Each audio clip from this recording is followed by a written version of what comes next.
right, so this is going to be more niche into copywriting as it is ecom growth, but I wanted to share this with you because it might give you some ideas.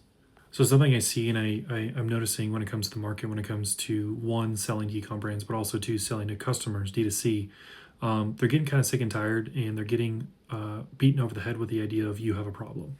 So the reason I'm seeing this is when we send problem solution emails to the list for our clients, we're not getting as many opens, as many clicks, and as much revenue from them as we typically see. So in that case, what do you do? Like, do you keep sending problem emails and just hope that eventually they get over it and they start realizing they have problems again?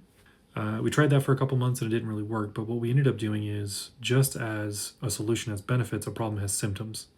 So instead of saying, hey, you have this problem, it's a bad problem, you should probably get it fixed, and if it's been around for a while, you're kind of a bad person, or like you're going to have issues for the rest of your life if you don't solve this. What we did is we took the problem and said, okay, what are the symptoms of this problem?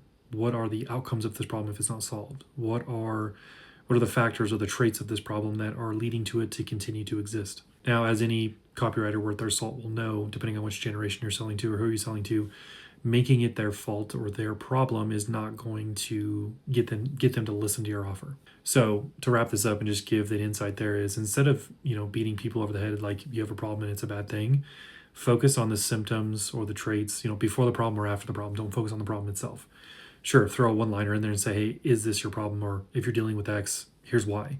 And focus on the symptoms and then go deep on those symptoms, because the symptoms typically live inside of a situation or they live inside of the customer's life. So if they see it or when they see it, they say, oh my God, that's exactly what I'm going through.